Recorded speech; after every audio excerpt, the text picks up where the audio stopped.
on the YouTube channel by dinner time, if not sooner. Thank you, Grace.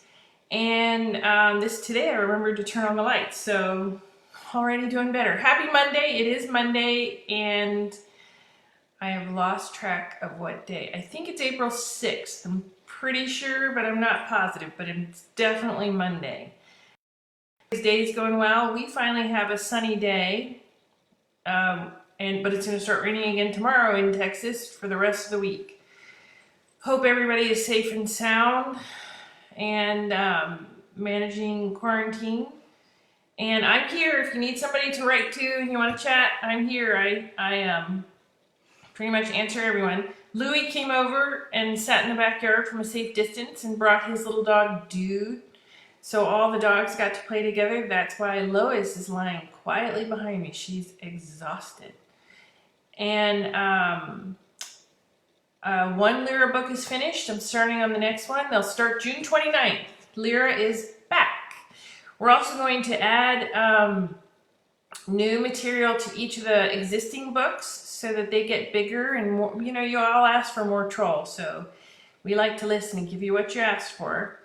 And but today, chapter 9 from Guardians of Magic from the Lyra Chronicles. Hi, Mike, and you found us.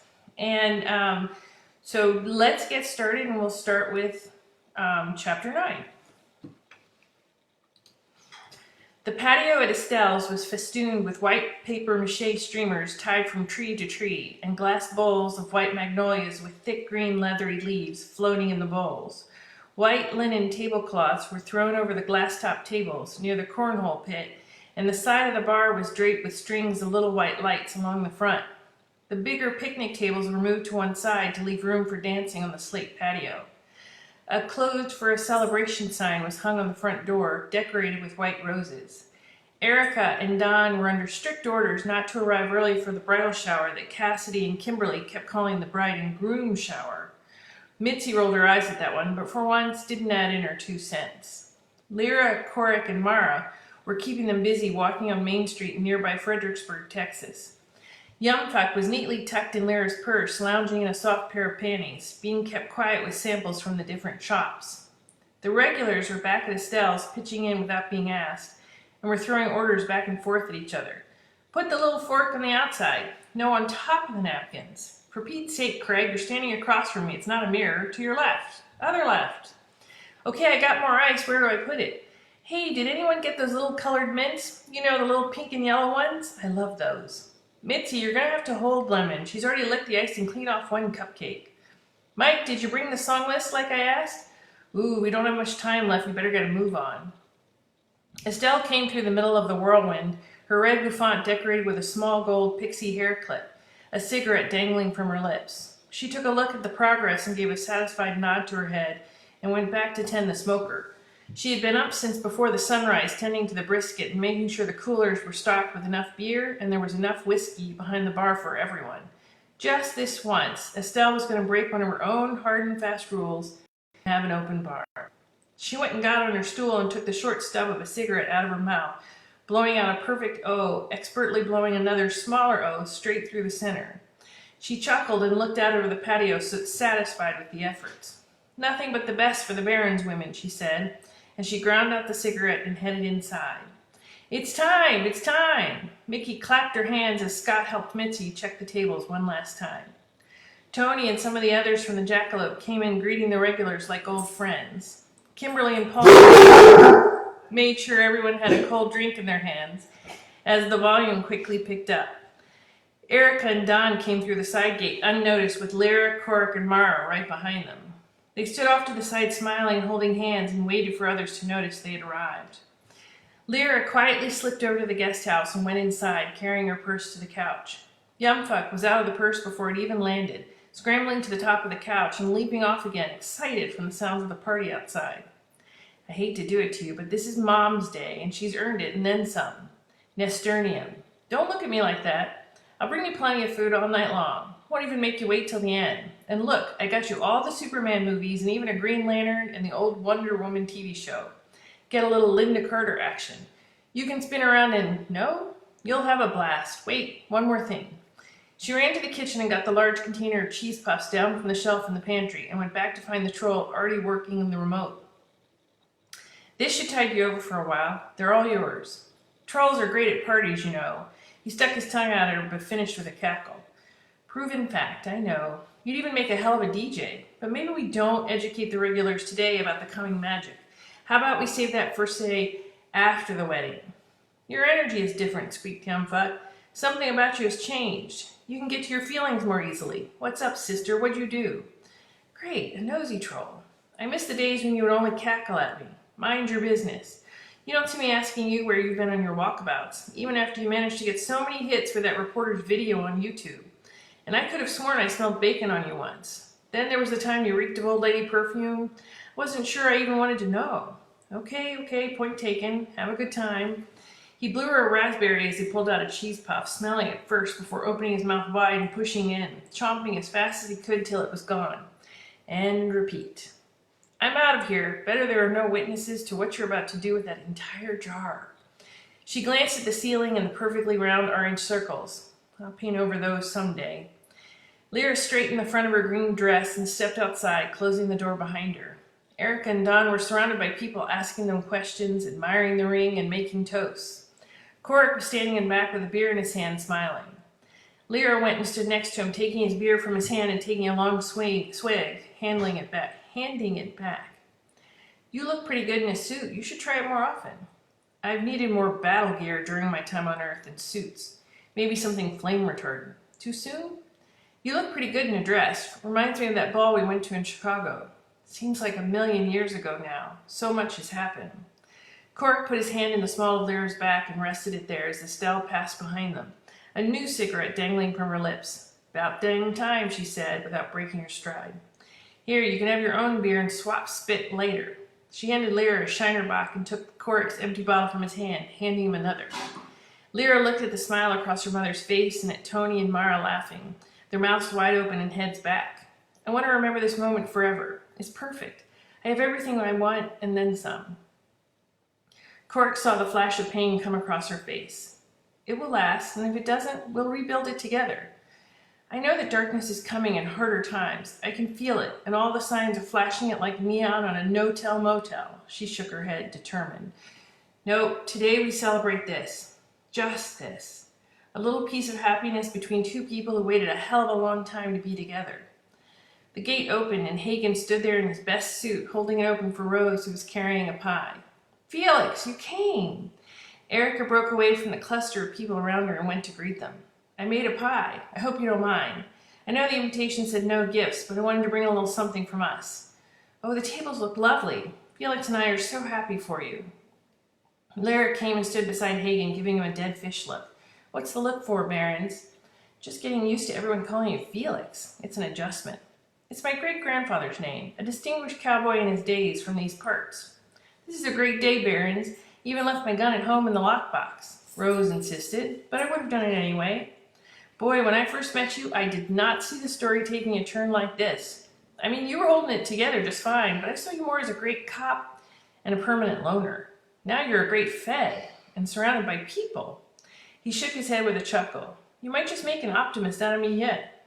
Well, if it weren't for all the dark magic running loose. Yeah, there's still that, but today, there's this.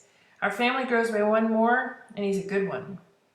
Rose was moving through the crowd, occasionally looking back at Hagen and Lyra. How's Rose adjusting to knowing magic is real? Better than I thought she would. Of course, I left out all the dark and harrowing parts, but I did that when I was working homicide. It's bad enough we have to know the darker side of all kinds of beings. You know, I don't think you're supposed to be hanging back here with me. Go greet your guests. Be with your mother and grandmother, and make some good memories. Store them up. In the face of what's to come. Hagen hesitated but finally shrugged. Well, yeah, maybe. Or maybe it will just be for your old age. Go. I'm going to get a beer and chat up a few of the regulars about bowling. Maybe even join the team. Hagen turned to go toward the bar just as Estelle walked by him holding out a cold Rocket 100 still in the can. She didn't even break stride. God, I love that woman, he said, taking a deep swig. Lyra was already getting a tight hug from Tony, her soft afro bobbing with her excitement. Hagen let out a troubled sigh, making sure to keep a smile on his face as he made his way around the court. Michael held up his beer in a toast as the gathering all cheered, and Hagen held up his as he sidled up next to Cork. I was listening to the police scanner on the way over here. Habit. There was interesting chatter about something weird going down at the Driscoll Hotel. Something about a hairy beast changing into a man and leaving a big mess on the third floor. A lot of unidentified goo left everywhere. Cork's eyes grew wide and he turned to look at Hagen, his eyes narrowing. No, said Hagen. This is a party. Nothing we can do about it now. Keep a smile planted on your face for those 3 women over there. If you don't, I'm pretty sure the tiny red-headed one who runs the show will do a fine job of kicking your ass. Hagen forced himself to relax and take in slow, even breaths. The world in between is even spitting out shifters. Shifters with a dark cloud kind of trailing behind them. Maybe the thing has finally taken shape. When this party is over, we will go check it out. Neither one noticed Turner Underwood standing behind them, a pink rose in his lapel, leaning forward, resting on his cane. I have a better idea, gentlemen. You really have to teach me how you do that one, Turner. Cork took a sip of his beer to hide being startled all over again by the old fixer. It's in those books. Takes years of practice to get it just right. Fun at parties, too. He smiled, but his eyes were icy. Cork, find me later. I have an old friend I want to introduce you to. For now, how about we drop the shop talk and enjoy the day? I hear there's brisket. Cork waded back into the center of the party as the toast progressed until Estelle made everyone get in line and eat till they couldn't move. Craig threatened to undo the top button of his pants, but one look from Mitzi and he dropped the idea. Even Lemon got her fill of brisket, and true to her word, Lyra dropped off food with a troll, enough to keep him happy. The sun was setting by the time the last stragglers finally happily left through the bar, slapping each other on the back and laughing together. Only Hagen and Rose, Turner Underwood and Lyra and Cork were left. Even the happy couple had headed off together somewhere, and Estelle was busy in the kitchen directing the staff in the cleanup. I'm going to drop Rose off and I'll meet you fellas down on 6th Street. No need, dear. I'll take the car. You can ride with them. Rose gave him a patient smile and picked up the empty pie plate. You go to work. I'll see you at home. She kissed him on the cheek as Estelle rushed out of the restaurant with a bag of leftovers for her. Thank you, Estelle. I'll make sure Felix parses this out over a few days. Instead of a few hours, whispered Lyra. I heard that. Hagen pressed his lips together. I meant for you to. See, those 2 already have their heads together. I've seen that before. Start of another adventure. I'll see myself out the side gate. Get to it, dear. Yes, honey. Hagen waved to Rose as Estelle gave a satisfied nod, blowing out smoke that encircled her head momentarily in a gray cloud. She marched back into the bar and headed for the kitchen, throwing a bar towel over her shoulder. Okay, spill it. You guys have been more than your usual amount of weird all day. I appreciate that you did your best to hide it, but the party's over. What's happened? Lyra crossed her arms over her chest and cocked her hip, waiting. Where to begin? Turner tapped his cane on the ground. Lyra knew by now that meant he was buying time, trying to figure out how to ease into something. This is bad. Okay, Hagen, you start. What do you know? I checked my phone. There's no messages from the general. Something slimy creeped its way out of the world in between from our favorite room at the Driscoll Hotel and allegedly pulled off a werewolf kind of transformation. A fucking shifter from the world in between, Lyra said in a hush. No. Thank you, Hagen. That's the best segue I've ever been given. Leads nicely to my piece of this story. Turner placed a heavy hand on Cork's tall shoulder, holding him firmly. That beast was once known as Lucius, about 800 years ago. Cork's entire body shook as he did his best to absorb the information. No, not possible. He flexed the muscles in his legs, determined to stay standing. Lucius fought bravely in the wars against Rosden and was believed dead, even though we never found a body. There were some who believed Rosden did something to him, but none of us ever imagined the bitch went this far. What do you mean, this far? What does all this mean? Lyra played with the bracelet on her wrist. She threw a spell on him just before she tore open an opening in the veil and threw him in. Rosden knows how to make shifters without all the need for experimentation. Cork balled his hands into fists, breathing hard. Lucius was protecting the old king. Rosden must have thrown both of them into the world in between. I think the king falling into the void was a happy accident for Rosden. It was Lucius she was cursing to hell and back. The back from hell part has finally shown up, and he's out there on the loose, searching for Rosden. That's a wide swath of destruction to try and dig her out of whatever hole she climbed into. It could be anywhere in 2 different worlds. Lyra looked toward the guest house where the troll was ensconced. Things are getting more complicated. Lucius isn't himself, and we don't know what the curse and the hundreds of years in that isolation void of slime has done to his mind. Turner tapped his cane hard against the ground. His lust for revenge of some kind makes him unstable. Not to mention the whole fur and fang thing. Okay, we're forewarned. Lyra held up her hand before Cork or Hagen could say it. And I'll keep the troll close. I'm not going to pretend I can handle all of this. Things have taken a turn for the hairy weird. And around here, that's saying something. Turner let out a weary laugh. All right, time to get moving. Cork, I have an assignment for you if you can break away. Nothing important you were doing? Cork made a point of not looking up at Lyra, who was giving him a crooked smile. I'm all yours, ready to be of service. Go get him. Lyra patted him hard on the back as Hagen narrowed his eyes, watching the two of them. Uh-huh, he muttered. I see. Let me see how long chapter 10 is. Well, let's do chapter 10 too. It's kind of a short one. Hi, Kathleen. We might as well do chapter 10 as well. Some people had asked if I'd do more than one. So let's move on to chapter 10. Did you get some kind of signal? Cork was looking around for signs of trouble, standing out on Rainy Street, but things were quiet. Tourists walked up and down, mixing with the college students who were always near the food trucks or going in and out of the bars. Turner Underwood smiled wearily and cocked his head to the side. I am actually not sure what to do next. It's been years since that's happened to me, and not a good look on a fixer. He placed his hand on Cork's shoulder, one hand still on his cane. Cork looked at the hand, skeptical. The last time you did that, you told me Lucius is a cursed beast back from the ancient past. Is this your tell? Do you trust me? With my life. Good answer. Spoken like a worthy light elf and new fixer. You're not taking down your hand. The fixer thought about it and slowly removed his hand. This one is going to have to be a show and tell deal. Come on. There's a mission at hand, but first we need to make a stop at my house. Turner Underwood drove his late model Bentley up the curved driveway with Cork sitting in the passenger seat. He had owned the sleek black Mark IV since it was brand new in 1946, and they had both aged well together. He dreaded what he was about to do as much as he was filled with joy for both of them. Things were changing rapidly, and the old rules were breaking down. The return of the old king was a welcome reprieve, but the veil that kept the world in between was breaking down. Who knows what else is lurking in there? You haven't said a word the entire drive. Cork glanced over at Turner as he opened the door and stepped out of the car. Words fail for some things. Come with me. The old fixer waved his hand as he approached the large wooden front door, pin curls of light shooting out and unlocking the door, swinging it wide.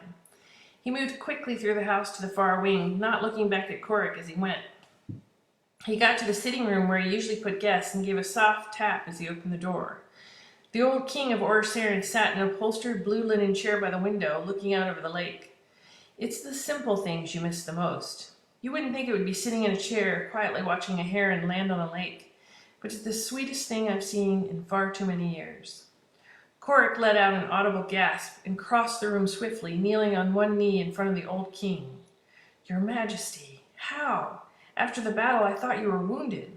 The king looked up, a cold look in his eyes. Wounded takes on different meanings in the world in between. There's time to heal most things or for things to fester. He got up out of the chair as Cork stood, and he hugged him tightly, slapping his back. I knew your father. Good light elf. You look just like him. He stood back and saw the pain in Cork's face. Your father may turn up yet. I'm sorry. No, I didn't see him in there. Doesn't mean he's not, but after 100 years, I saw no sign. You were fairly young when he disappeared. Turner has been catching me up. Apparently, there's no time to let things unfold.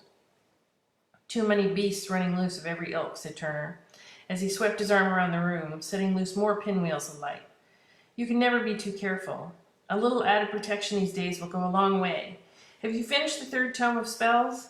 I'm on to the 5th book, making progress. Cork kept studying the king's face. Good. Then you're ready for your first solo mission. I need you to head out to San Francisco to rescue a teenager. Cork, are you paying attention? I'm real, not a spell. Tell me how you're doing. You must be well over 100 years now. Have you taken a wife yet? Turner let out a cough, changing the subject. We will table that discussion for another day. Cork, you're needed elsewhere. The old fixer pulled the light between his hands, forming a ball and sinking into it, stretching it out to make a portal. San Francisco awaits you. Everything you need is on this paper, he said, handing him a folded note. We like to keep things simple. Get to the youngest son of the family at this address. He's a clever young wizard who's been playing with dark magic and playing a local gang off against some rival wizards. No one's happy with him, including the Silver Griffins. Take him to the second address. A school is starting there on an old piece of property I own outside of Charlottesville, Virginia. I made a deal with your General Anderson. Turner shook his head. Go. Part of being the fixer is thinking on your feet. You'll figure out the rest. Cork nodded to the old king. We will talk more when I return. I look forward to it. The king smiled at Cork even as he gripped the sides of the chair. Cork stepped through the portal, looking back as it closed behind him. The king looked at Turner. Someone will need to tell my son that I have returned. Not yet. Not till we find Lucius. And figure out what to do with him. Indeed. Turner felt the weight of 1,000 years and settled heavily into a chair, drawing himself up. His cane settled against a wall. He held up his hand. Patience. Let me work in peace. The old spell came easily to his lips as he ran through it quickly, pronouncing every syllable in rapid succession. He shut his eyes as the acrid smell of sulfur filled his nostrils, burning the inside of his nose. Lucius still remembers some of his past. He's cloaking himself well, but not perfectly. Turner opened his eyes and got to his feet. I'm off. You have the run of the house. Not so fast. I'm coming with you. Lucius is my friend. He gave his life to protect me, so I'm partially responsible for what he's become. This isn't a discussion. Doesn't take long to get back into the monarch groove, does it? He gave the king a wry smile. If you're coming, get your ass up and move it, your majesty. He gave a slight nod in deference. The king easily rose to his feet. Times really have changed. Yes, you are still a strapping, powerful light elf, and I'm a cantankerous, powerful, old light elf. That makes me the more dangerous of the two of us. Time doesn't move in the void, a curse for the most part. Let's get on with it. Lucius was a powerful warrior in his day, and he's had hundreds of years to plot his revenge. That is chapter 9 and 10. Hi, Nancy. I'm glad y'all are here, and I hope you're enjoying adult story time. And I hope you're doing okay in quarantine. For some people, this is week 4. I think it might be week 5 for some people. I hope everybody's staying safe and finding some joy in the day. I remembered to turn on the lights today, so success. And I'm going to go back to writing for the rest of the afternoon. You know where I am if you need someone to write to and you need a pen pal. I will answer everyone. And I hope you have a good day. I love you all, and I will see you tomorrow for chapter 11 and 12.